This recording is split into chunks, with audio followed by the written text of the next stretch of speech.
ચાલો ચાલો, નવી નવાઈના સરઘસમાં ચલો. 15 મિનિટમાં બધા એકઠા થઈને 4 બત્તી પાસે આવી જાઓ. શું સમજ્યા? જલ્દી કરવાનું, જલ્દી, ફટાફટ. વધારે વાર તો તને લાગે છે બધાએ કામમાં. ડોકી હલાવતો ને અટકી અટકીને ચાલતો તું જ ધીમો છે. તો તારું સંભાળને કકુ. ગયે મહિને કેટલીય વાર સવારે બોલ્યો ન હતો કુકડે કૂક. બધાને મોડું થયું હતું તારે લીધે. 15 મિનિટ આવી માથાકૂટમાં જ નીકળી જશે. તમારે માણસોની મારામારી અટકાવવી છે જ નહીં. હવે કામે નહીં વળગો તો હું જ અહીંથી જતો રહીશ. ચાલો પોતપોતાની ફરજ પર. ચાલો પોતપોતાની ફરજ પર. ચાલો ચાલો, બધા તૈયાર છીએ. અરે, આવું તો કોઈ દિવસ જોયું નથી. અલ્યા, સાચું જ છે કે સપનું જોઈએ છીએ? માન્યામાં નથી આવતું.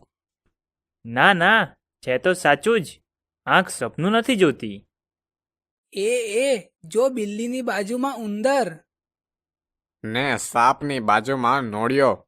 અલ્યા ગજબ થઈ. અને પેલું મરઘીનું બચ્ચું તો જુઓ, બિલ્લીની સોડમાં. અને કૂતરાની હારોહાર બકરીનું બચડું. કેવું ઝીણકું ને રૂપાળું. જરાય ડરતું નથી. આ લોકો તો જરાય લડતા નથી.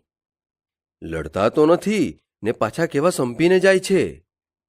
બિલાડી ઉંદરને નથી મારતી ને કૂતરો બિલાડીને નથી મારતો. નોળિયો ને સાપ કેવા સાથે ચાલે છે. જાણે દુશ્મનાવટ કેવી ને વાત કેવી. ને આપણે લાકડી લઈને એકબીજાના માથા ફોડીએ છીએ.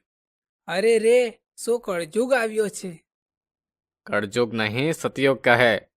આ જો તો પ્રાણીઓ કેવા હળી મળીને રસ્તે સરઘસ કાઢે છે. જાણ્યું છે આવું કોઈ દાડો? શીખો શીખો, સંપ શીખો પ્રાણીઓ પાસેથી. તે પહેલા તું પથ્થરો નીચે ફેંકને.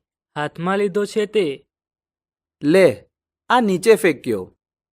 લો, આ નાખ્યા હેઠે લાકડીને પથરા. લડતા શરમ આવે છે આ પ્રાણીઓને જોયા પછી તો. હા અલ્યા, કૂતરો બિલાડીને ઉંદર નથી ઝઘડતા, તે આપણે તો જાણે એમનાથી ગયા.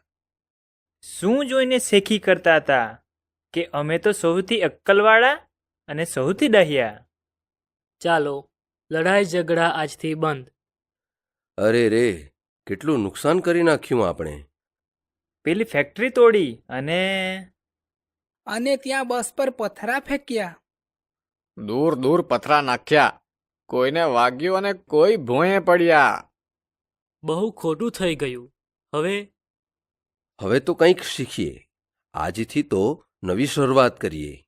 આ પ્રાણીઓ નથી બોલતા, નથી એમણે ચોપડીઓ વાંચી, નથી ભાષણો સાંભળ્યા, છતાં જુઓ એમને. શરમાવું જોઈએ આપણે. સમજાય છે કંઈ? સાચી વાત છે. આપણે સામે જઈને પ્રાણીઓના આ ડહાપણને વધાવીએ. બિલકુલ ખરું.